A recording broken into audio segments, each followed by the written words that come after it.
I was laying in bed last night, getting Sounds ready to nice. fall asleep, and somebody texted me, "You up?" And I said, "Yeah, who is this?" And he said, "We're bombing Yemen." I go, "What?"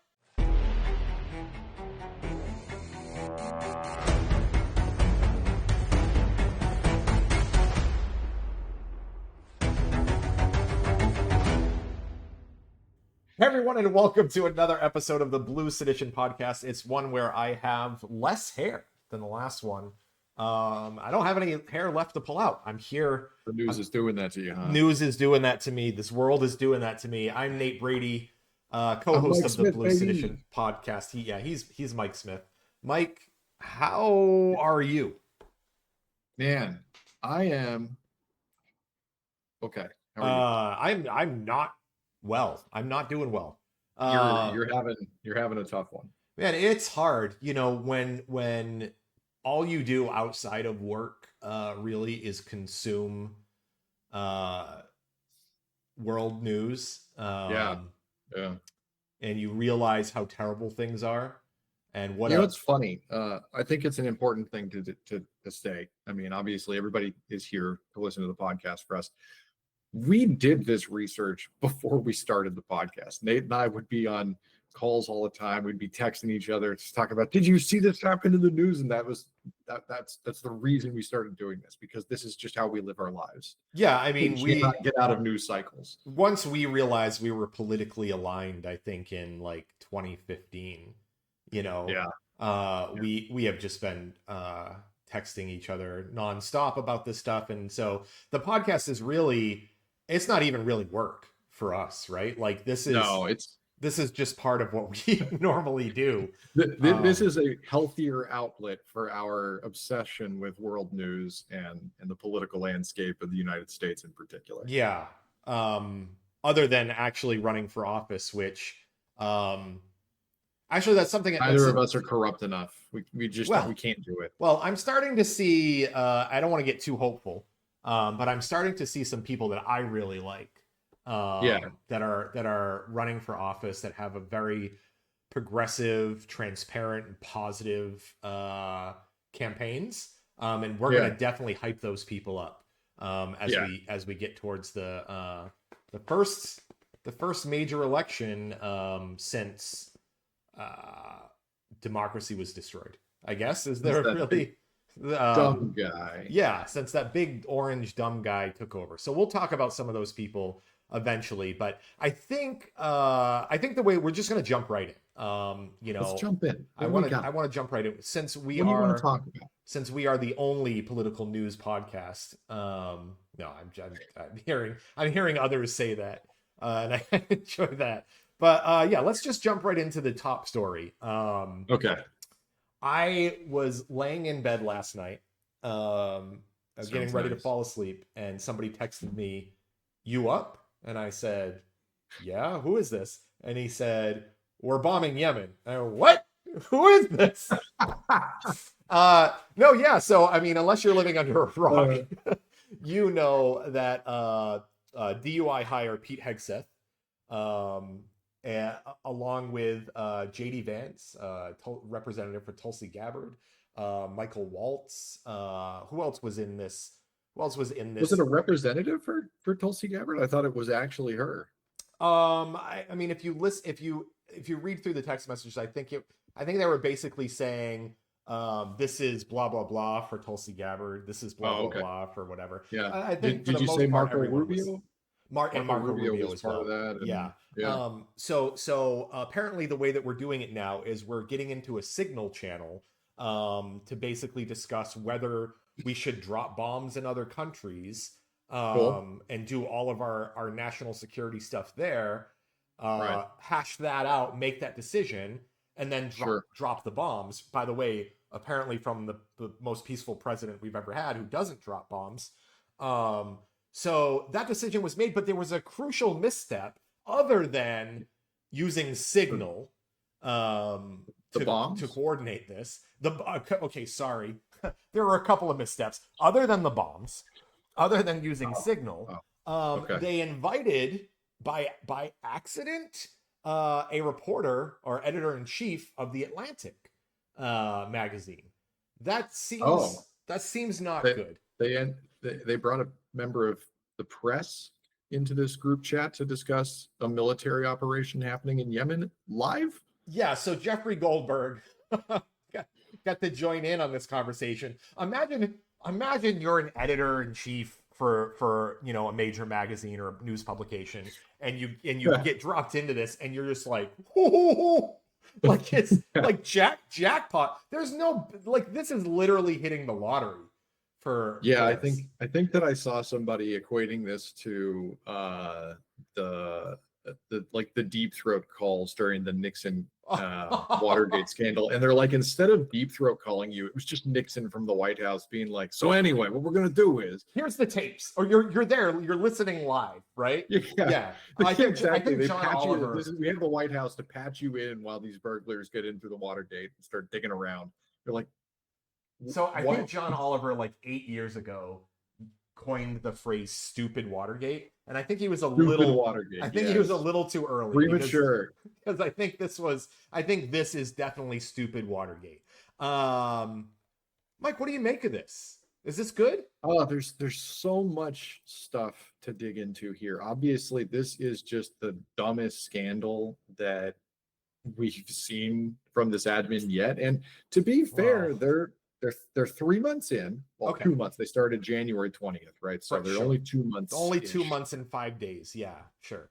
And you have a national security leak from the Secretary of what, Defense? I mean, Yeah, DUI hire Pete Hegseth. I think we posted it on Bluesky, but if this had happened under any other administration, Okay, they would come have on. already resigned before the news story went up.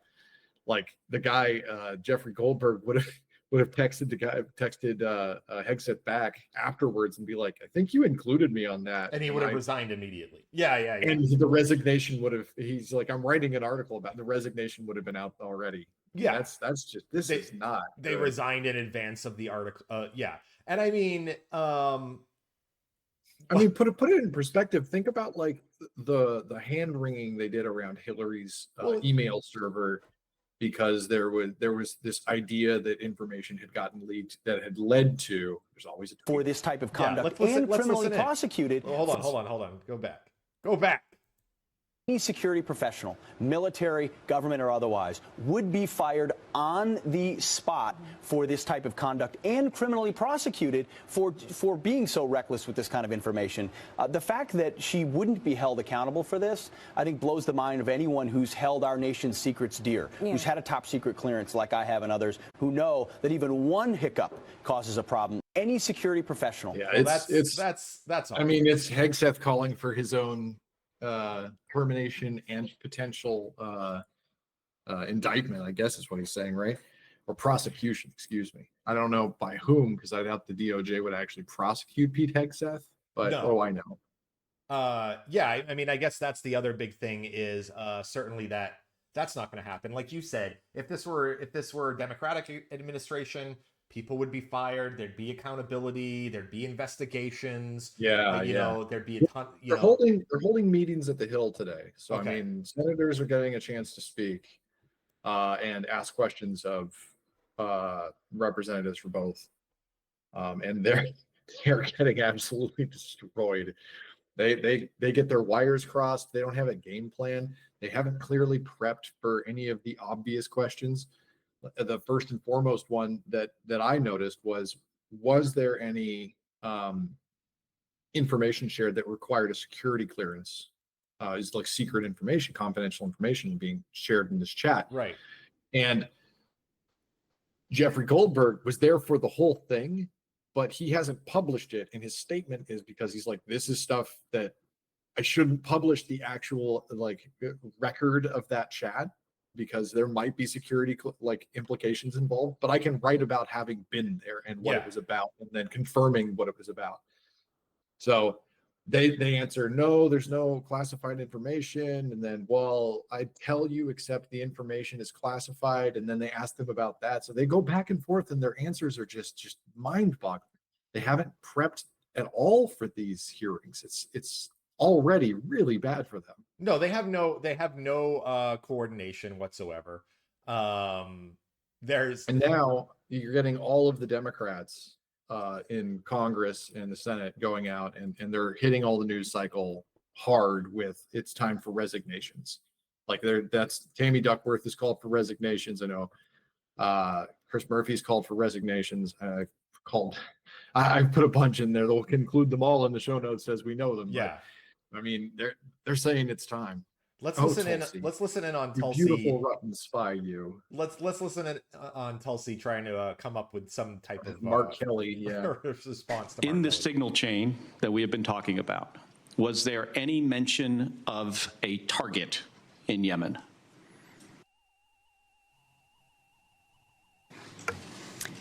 I don't remember mention of specific targets. Any generic target?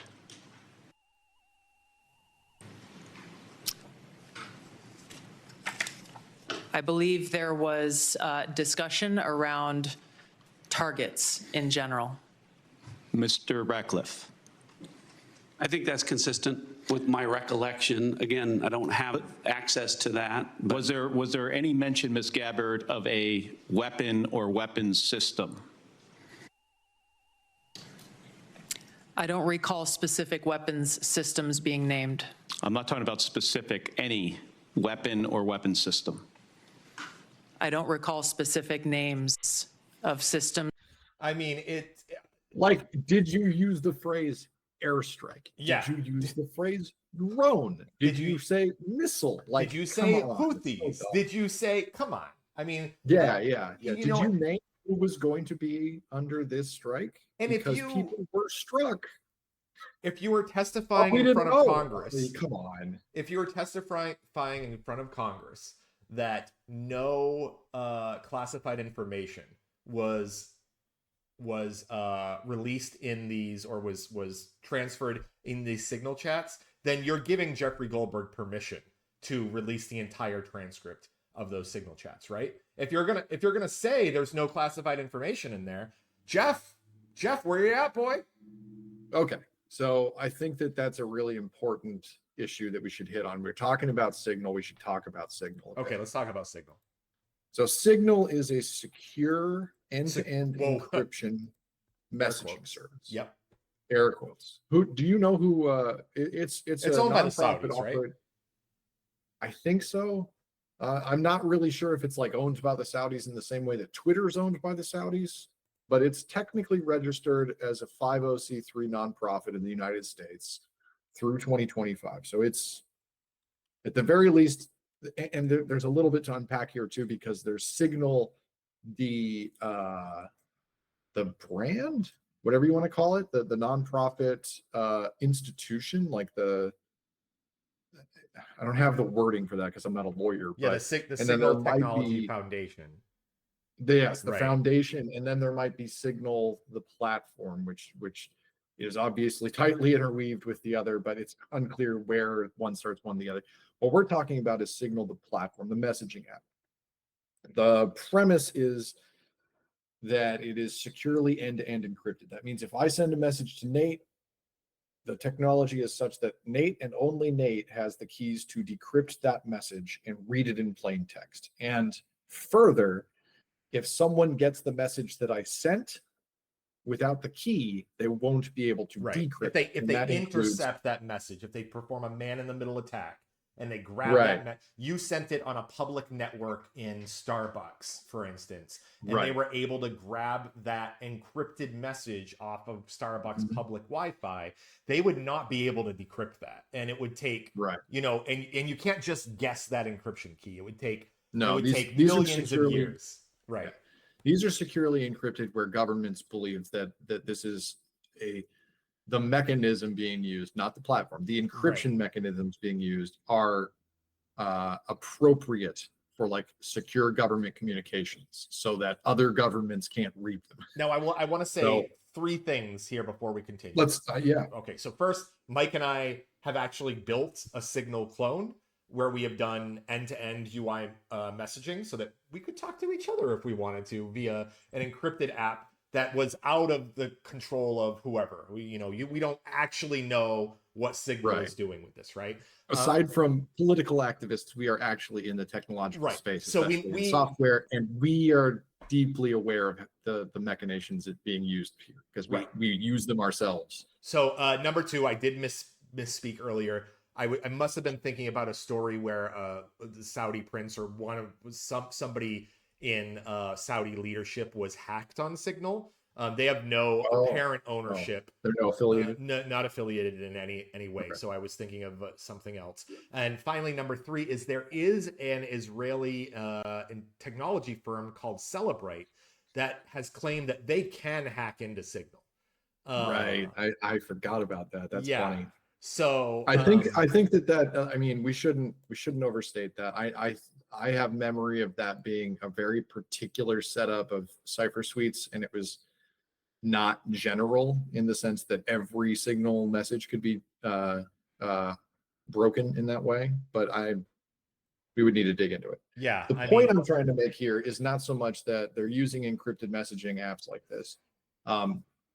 A lot of people in the media use Signal because they want to have like whistleblowers and things, and they want people talking to them and feeling protected in a way where they won't have that information. Some of our favorites use Signal for their drop. Yeah. For their drops. So yes, yeah. yes, exactly. So the thing that I want to point out is that this is not a company whose messages are going to be cataloged and kept as are required by law when government officials make communications. So there, for years and years, has been a prescribed way for doing encrypted communications between government officials such that copies of those communique are stored with the government as is required by law. But Signal's not going to do that. No. And do you think Pete Hegseth is going to be like, copy paste, here's this entire chat that I had and send it to the National Archives? I don't think so.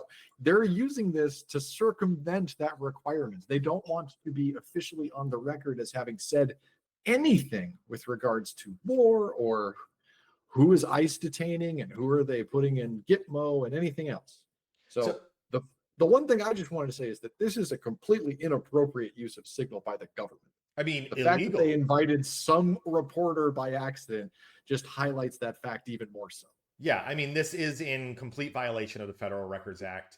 I think I've been seeing floating around, and I haven't been able to verify today, that there are training videos out from Project 2025 that pretty much tell you how to use these types of messaging apps to avoid this type of thing, getting these records seized or taken in FOIA requests, adding them to the National Archive, getting around the Privacy Act of 1974, like all of this stuff.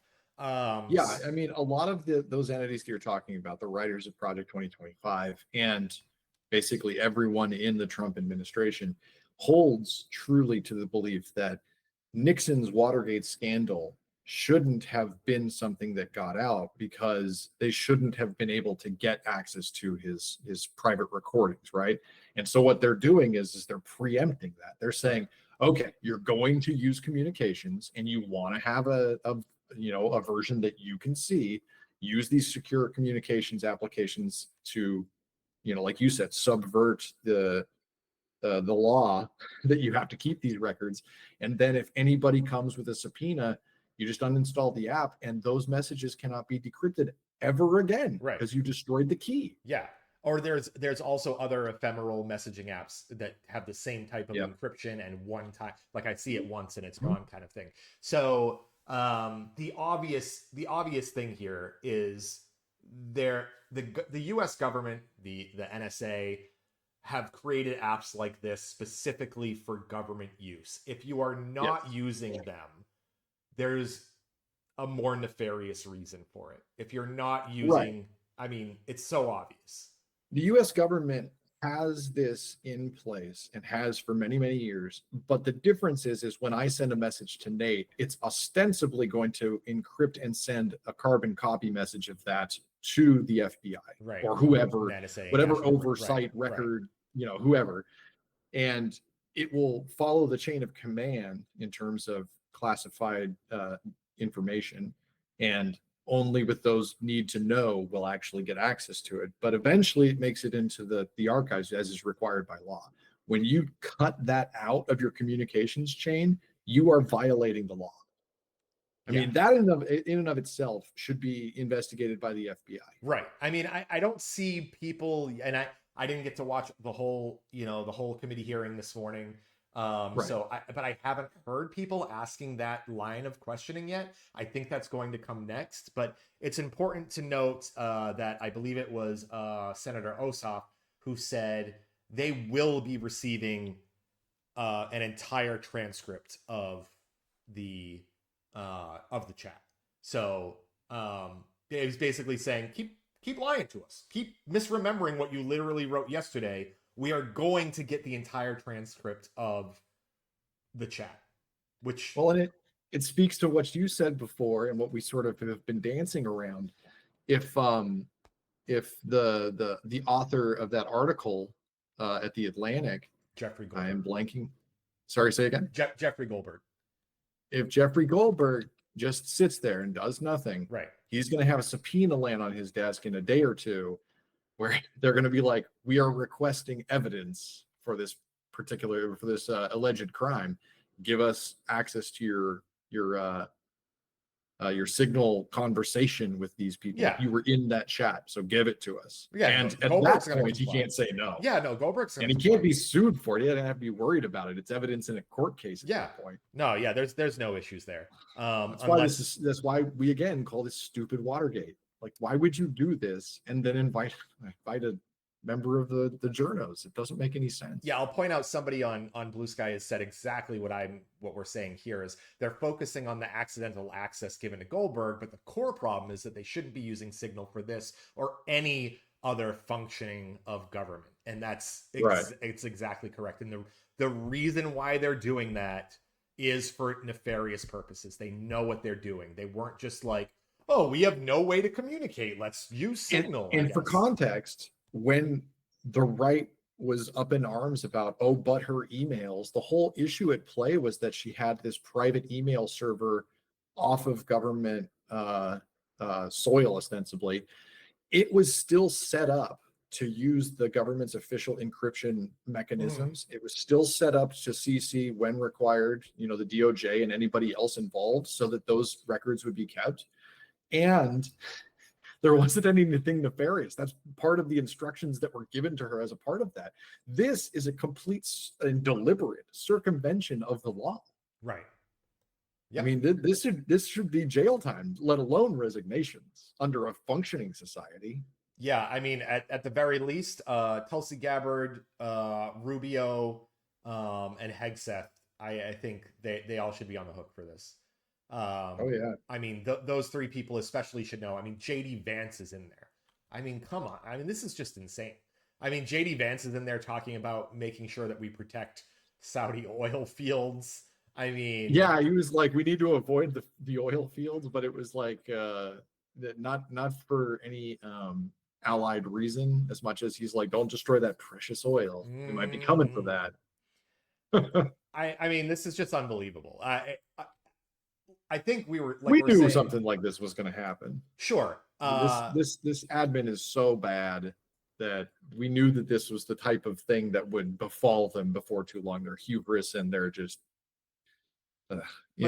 what's the word I'm looking for here? Just complete and utter failure to do anything successfully. This is so simple, and they invited somebody. This is like emailing somebody and accidentally putting in the wrong Bert or whoever. You know what I mean?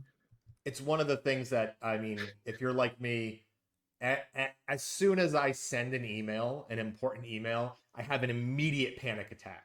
Like, oh shit, did I send that to the wrong person? I cannot tell you how many times I've sent an email and hit the undo button that Google gives you for like 10 seconds after you send. You're like, no, give it back. It hasn't sent it yet. And you're like, okay. I do that all the time. Just stress going, wait, did I double check, triple check, da-da-da-da-da? Yeah. Pete Hegseth was probably drunk and just, DM'd everybody in his phone. And I'm not going to give him that. He was probably drunk, sure. but this was still deliberate. Yeah, I'm not gonna say this was an accidental drunk text. This was definitely deliberate. So, Hegseth definitely needs to resign. And then Tulsi Gabbard, as the director of national intelligence, allowing this to happen, there is clearly something nefarious there going on. I don't think there's any other way to say it. They're certainly losing the thread of the argument with the media right now. So this happened. This was just posted by Aaron Rapar like 8 seconds ago on. It's a Fox News clip. What do we got? Of Himes. I don't have it for audio. I'll just read it. Oh, okay. He's in a heated exchange with Bill Cain, and he says, "I'm not going to listen to you tell me that this is about a partisan advantage. It's by the grace of God that we don't have dead pilots right now. It makes me want to throw up to hear you turn this into a partisan issue. You just need to stop." They're losing the messaging. They're losing the messaging, and it's not even 5 hours. It's just they are on the back foot, and it's, deservedly so. Wow. Okay, so I was just gonna say earlier, this should be our Watergate, right? This should be like one of the biggest stories, except for the fact that it seems like we're suspending the Constitution, disappearing people in the United States, disappearing legal residents of the United States, deporting legal residents to slave labor in countries where they're not even from. I mean, so yeah, my question is like, does it matter? Like, I see the possibility of no resignations coming from this, of nothing coming from this.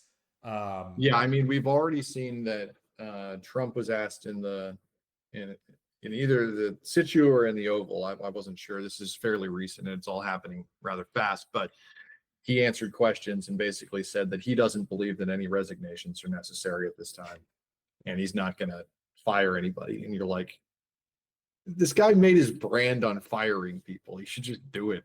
It would even win with his base. He's like, "You fired," and then get fired up.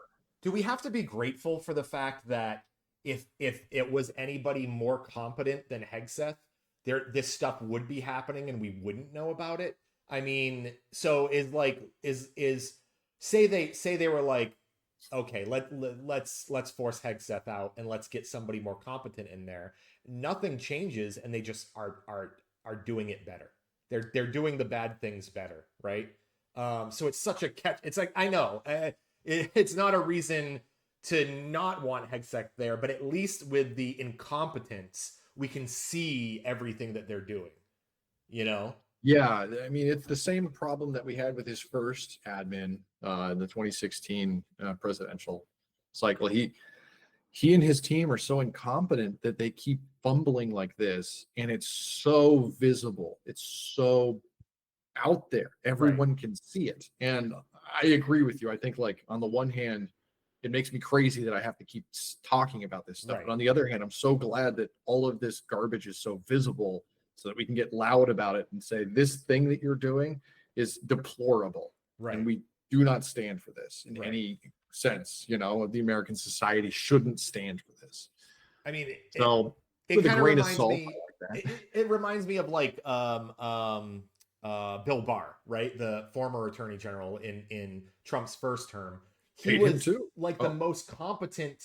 He was a terrible, terrible person. He's not who we wanted as attorney general, but he was competent enough and smart enough to at least say at some point, Trump, no, we're not doing that. Sorry, we can't do this. And that gets us in the spot of, boy, wish we had Bill Barr instead of Pam Bondi. I will never say those words in that order. I know. It's just ridiculous. It's a ridiculous time right now. I think that they put career politicians, even this turnaround, into those sorts of positions. They put Pam Bondi as AG. They've got Rubio as state. I don't even remember what he is.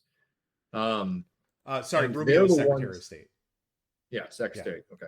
So like these people at the very least have worked in and around government for a long time, and they are competent. I hate them, but they're competent.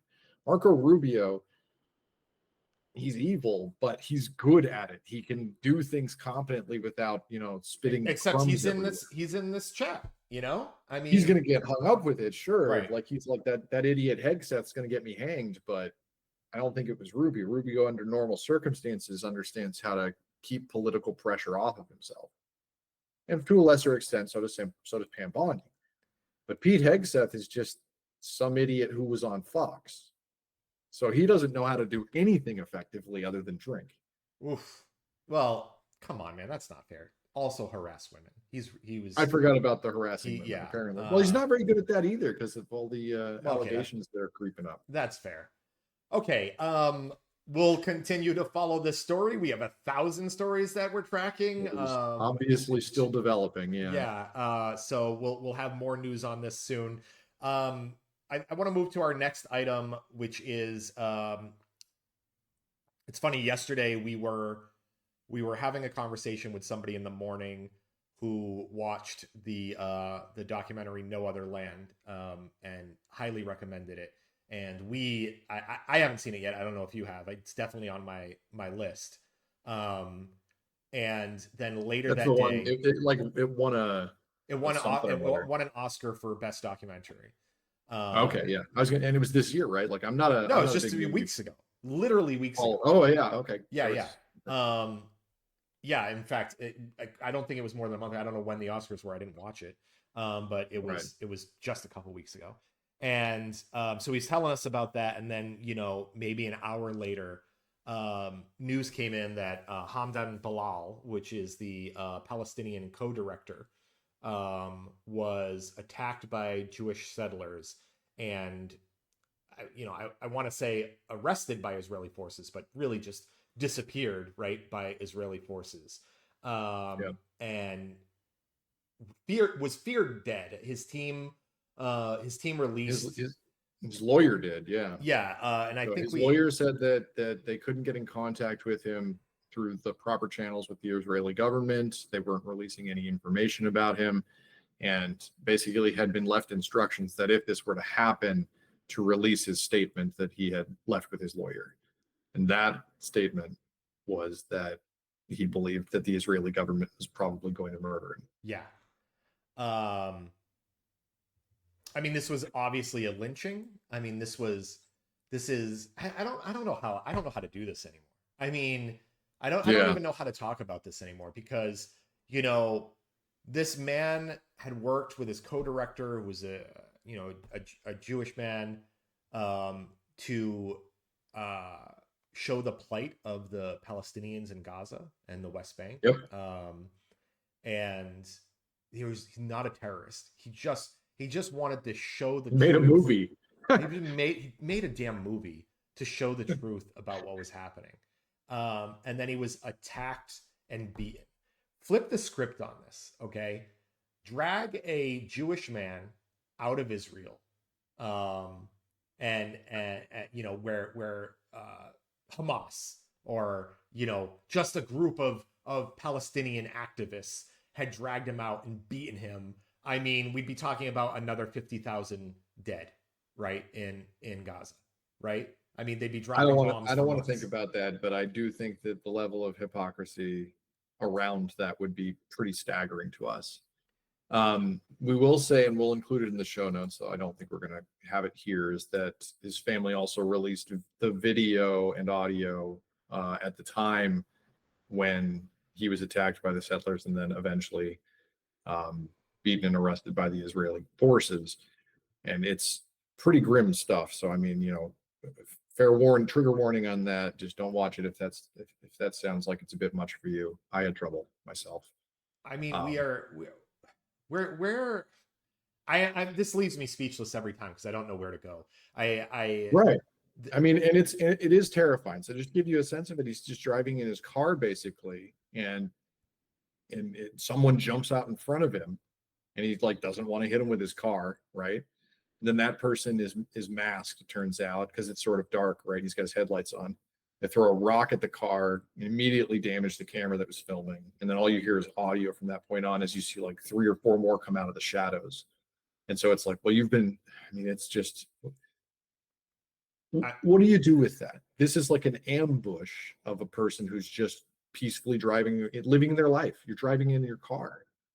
And then when you're being attacked by these people, the Israeli forces show up and they claim that you are the instigator, you're the agitator. They arrest you, not these people who were on video attacking you. And they, like you said, they disappear you. They black bag you and you're gone. And his family, meanwhile, is left thinking that he's been murdered by the Israeli government. They're never going to see his body. They're never going to hear the end of it. So yesterday was very, very strange, long day for everybody involved, I'm sure. I mean, we got news today, early this morning, that he was released. He's on his way to his family. He had been beaten all night. He had been humiliated, blindfolded, handcuffed, and beaten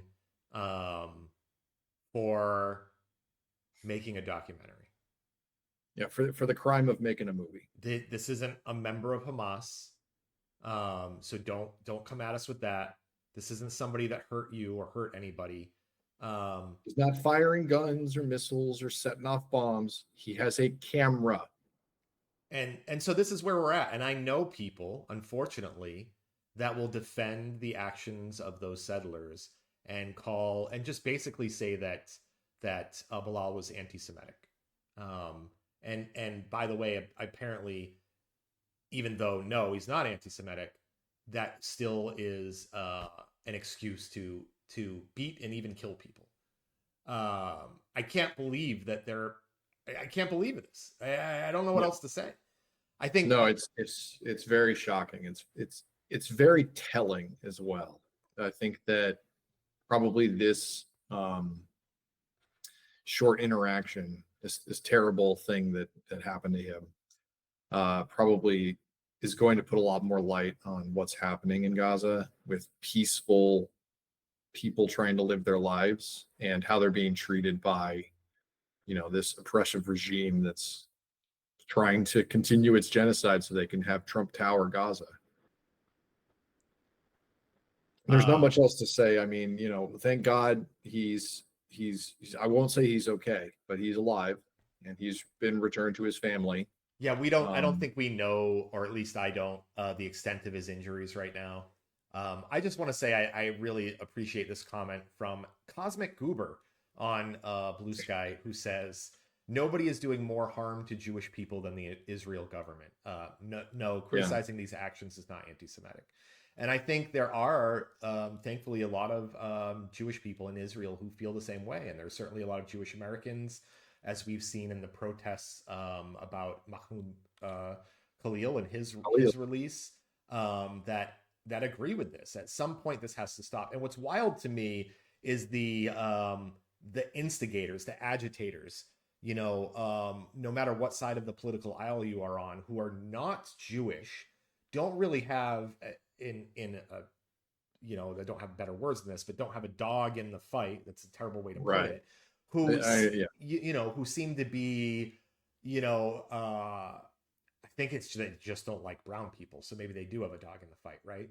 That seem to be instigating and say, oh, the Jewish, all the Palestinians are terrorists and whatever. This just has to stop. And it's too late already. Like I said, there's 50,000 dead in Gaza. There's 20, I think 27 more children were killed in attacks last night.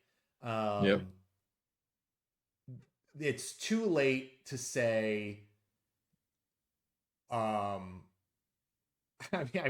just don't know. It's just too late. I don't know when this is going to stop, but it's already been too long. No, and there's no sense that there will ever be like a ceasefire that will actually maintain peace, because it doesn't seem like that's Israel's goal. They don't want peace to prevail. They don't want people returning to Gaza. So people are trying to get back to their homes and they don't want that. Even if their homes are rubble, they still want to go back and try and rebuild, and they don't want that. Yeah. Okay. Hey, let's move on. Just so everyone knows, that I wrote in our notes was the uplifting piece. Oh So no. take No, with that no. what you will. Okay, no, let's go a little bit more. Let's go a little bit more uplifting. Okay. Okay. We'll do this story next then. All right. Oh, don't share our notes. Jeez. Shared all We'll of our share those notes. later. Yeah. Those are just our notes that go in the YouTube video at the end. But here's the link for what I wanted to share. Bernie Sanders and AOC rallies are pissing off Elon Musk. This is hilarious. First of all, Bernie Sanders and AOC are fighting like nobody else is fighting. They are Bernie Sanders even said in an interview the other day, somebody asked him if he was going to run for president again, and he's like, I'm 80 something years old and I'm fucking tired. Yeah. And He's been doing this for a long time. And it's true. First of all, why is it taking this man to go on this tour, on this fight oligarchy tour? Who he is tired. He's in his 80s. He's working nights and weekends on top of what he's doing. AOC is now joining him. Why is it taking him? Where are the rest of the I think I ask this on every episode. Where are our leaders in the Democratic Party? Or anyone. I mean, literally AOC anyone. isn't even really considered a leader in the Democratic establishment. Bernie certainly isn't. But like, where are the rest to rally around this very obvious calling to fight oligarchy? That should be an easy W for somebody like not Chuck Schumer, but Hakeem Jeffries. Right. That's a simple one to just get on the news and be like, wow, they're doing a really good job of spreading awareness about the dangers of oligarchy and the billionaire class that we're fighting against. It's a simple one-liner that any political strategist will tell you to get on, Meet the Press or whatever and say it. It's a simple one. But where is anybody else? Like, what are they doing? Yeah, so what's really interesting to me is that we're in an off-election year. So we're not no midterms this year, no presidential election, and they have both. I think that the rally, where was it? Was it Arizona or was it Colorado? Colorado had around 43,000 people, which would be the biggest rally of both of their political careers, which is wild to me. You're talking about a rally that like most major league ball clubs can't pull. Right. Like, yeah. Those are numbers. That's filling Dodger Stadium, basically. And literally, it's not like it was month, 2 month planned in advance. These were like fairly short notice rallies, and we're talking about beating the stadiums that he was filling in when he was running in 2016 and 2020. That's wild. Just tells me that people still aren't done with Bernie and his messaging. They still believe that he's the populist, whatever candidate, and his messaging resonates with them. I know that Bernie still resonates with me. All of his platform is the one that I go, yes. Right. This is what we want. This is what people who are even Republicans want, these simple things. Right. And I think the funny thing about the Republican voting class is that you always hear them getting loud about the liberal elites and the left coast elitists and like, you literally put a billionaire from the left coast in charge of the government. What are you talking about? You are not for any of the small people. You're for the elites. The Republicans are the elitists now, right? I mean, get Bernie in there, get the working class in there. Republicans have no idea what they stand for anymore. They literally stand for whatever their leader tells them to stand for, and that's it. So they used to be. I'll concede that there are some who are that way, but I still think that there are a bunch of like working class Republicans who just don't think the Democrats stand for the working class. And political ideologies aside, I can see that. Okay. And Trump, for all of his faults, says that he's going to fight for the working class. It's a lie, but that's what he says. And then he puts the world's richest man, in charge of most of the government. So, I mean, if I'm Bernie and I was 10 years younger, I'm starting my 28 campaign today, and I'm doing exactly this, and I'm reaching out to everyone I can, right and left. And I'm saying, The billionaires, I'm doing the hand gestures, the oligarchs are taking over the government. We need working class people like you to benefit from the government, not the other way around. And his messaging always lands. Doesn't matter. Unless you're super wealthy, you like Bernie's platform. I mean, nothing. I mean, truly, everything about what he's saying resonates with people, and all of the policies that he has championed have been some of the most popular policies across both sides of the aisle in the United States. Could you imagine?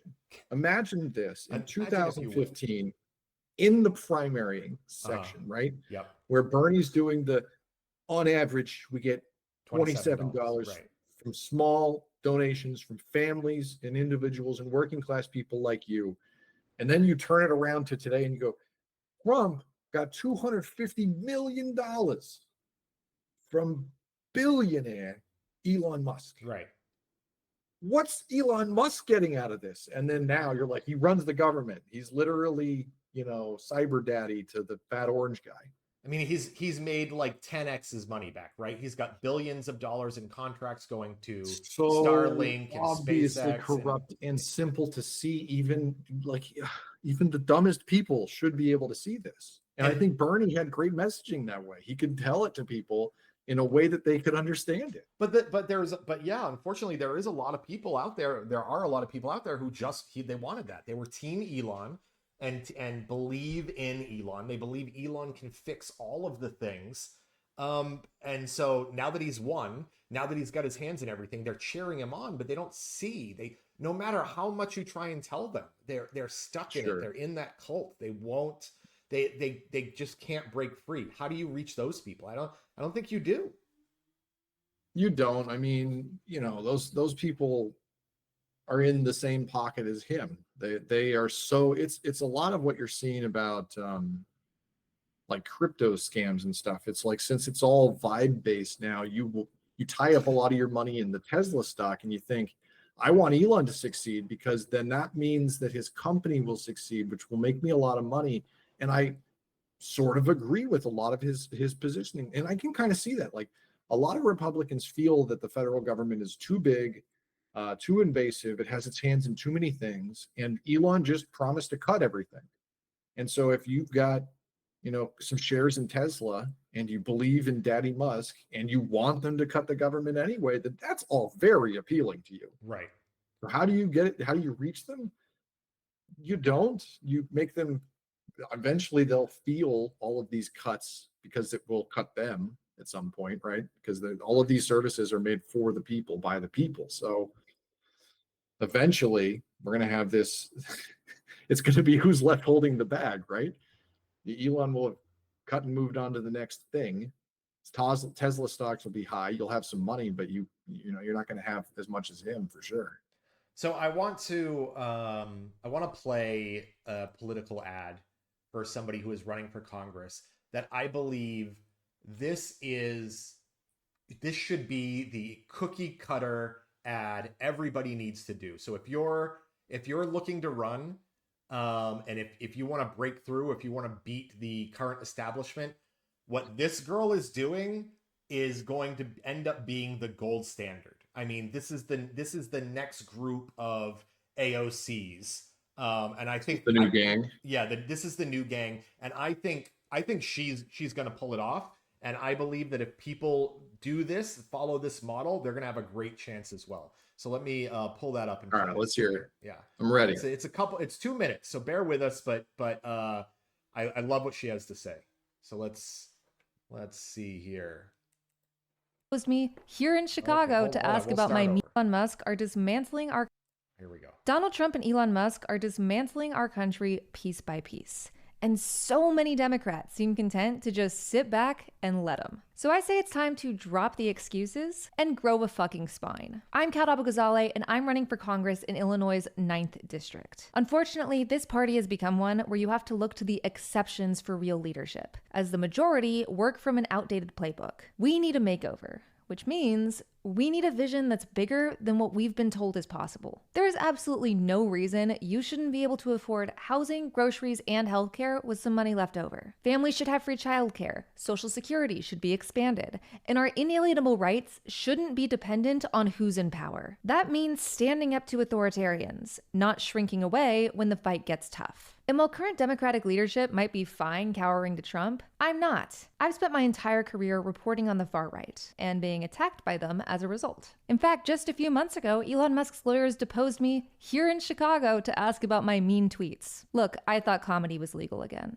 This is all to say, I'm not scared of standing up to these people. I know how they think, and I know how to beat them. But my campaign itself is going to be different too, because I don't want to wait a year to help people. We're focused on meeting constituent needs with one simple rule. What if we didn't suck? My campaign and I would rather spend our money on book drives and clothing exchanges and public events than fancy fundraisers for rich donors. I also want my campaign to be as transparent as possible. That's why I'll be posting regular videos about the costs and steps of running for office. We all deserve better. We deserve human rights and financial freedom and a party that stands up to authoritarians. We deserve to thrive, not just survive. And I plan to fight for those ideals both on the campaign trail and in Congress. If you want to know more about me and what I believe, you can go to catforillinois.com. I do need to mention that campaigns cost money and ask you to contribute what you can. But I promise your donation will not be wasted on old, ineffective tactics. No spammy guilt trip texts, no focus groups to test my views, and no grifty consultants who care more about their paycheck than actually winning. It's time to challenge the status quo, and if our leaders won't do it,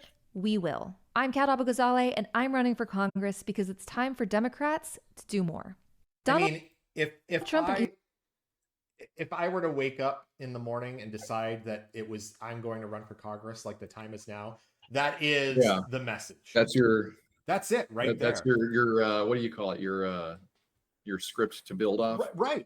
I mean, that's it right there. I mean, and that's something that I've always thought about and could not have done a better job, I think, than Kat in. Before we dig into this a little bit more, and I think this is super interesting, but I just want to ask a question of you that's more like a philosophical one. Okay.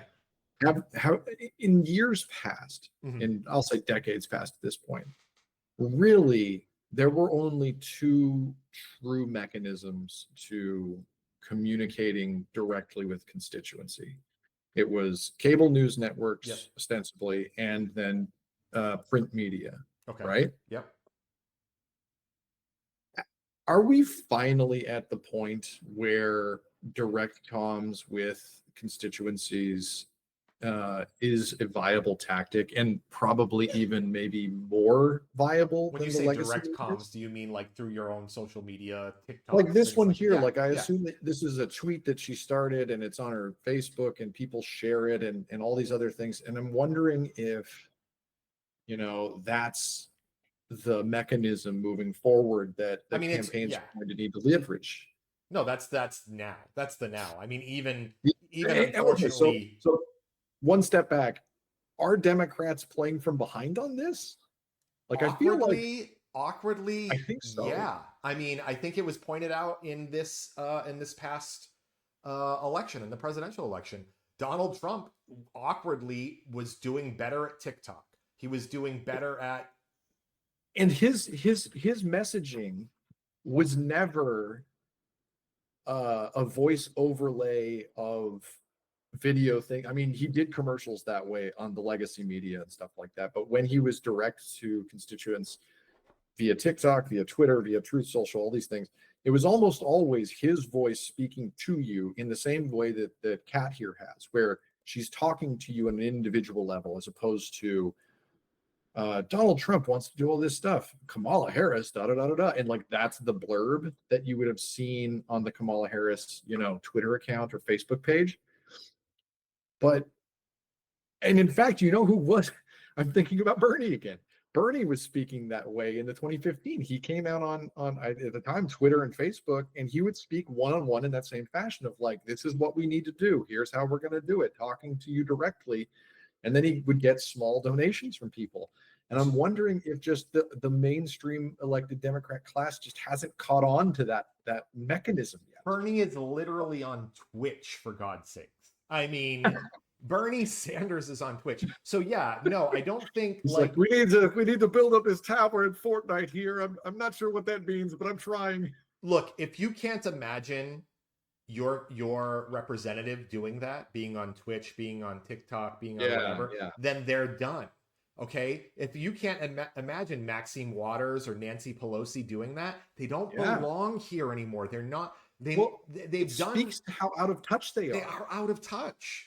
I mean, Wow, I believe that AOC could hold a virtual town hall on Zoom. She does. You know, she does all the time. Where she gets on she gets on Instagram Live or exactly, whatever, and she does all of these things. And you can't see other people. I mean, you saw even JD Vance try to do it, and he was like, "There's a video of him like his name or something was coming in mirrored." I didn't see that one. So he was trying to like flip it upside down. He couldn't understand why it was coming. It was just so obvious that he just wasn't right for this. He wasn't fit for this. And I want to be fair before I say that Donald Trump was doing it right.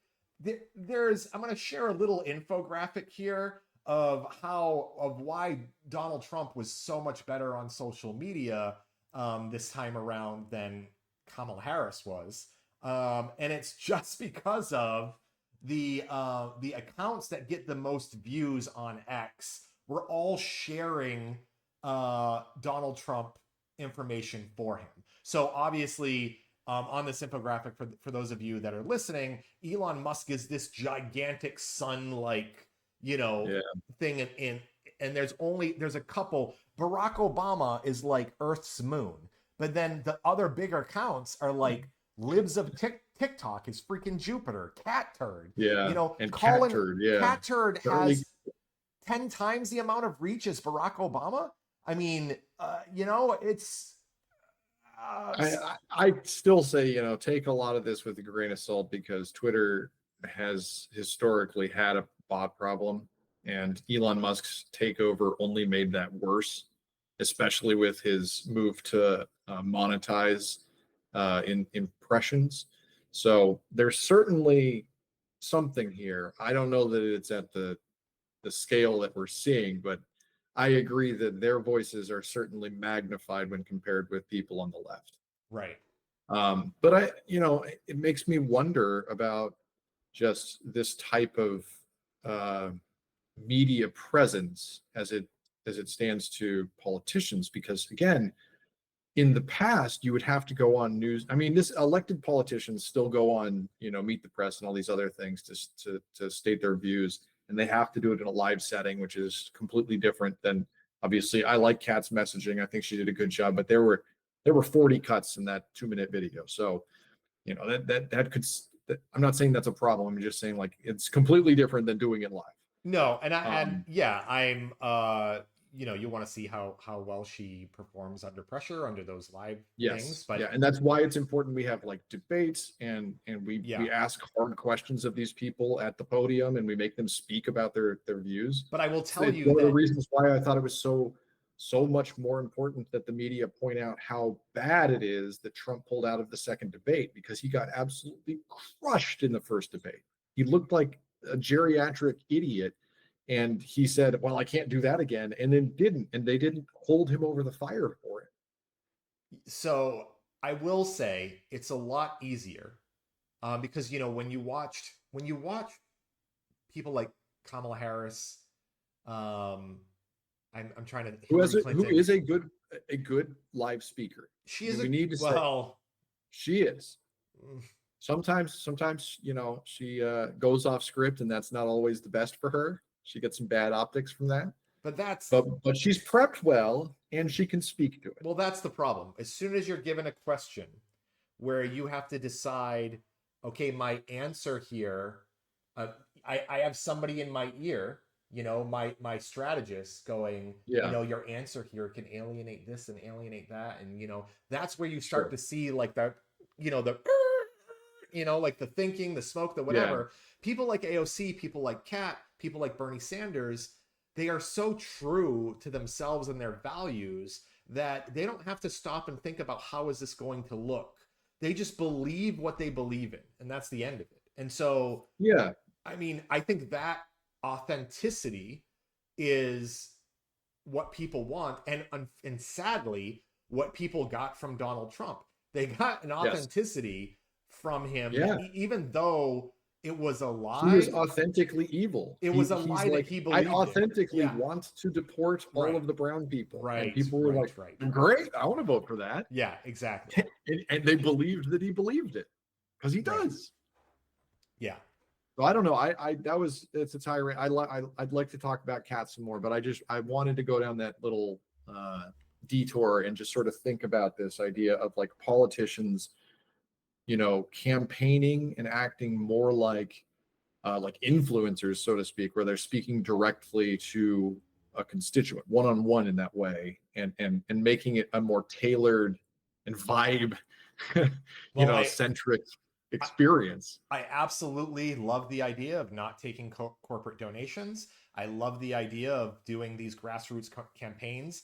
The only thing I worry about, okay, is there's not always going to be John enough money to Fetterman. go around.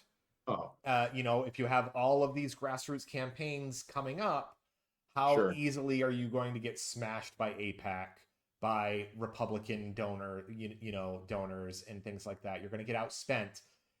You got to be able to use the money that you have efficiently and effectively.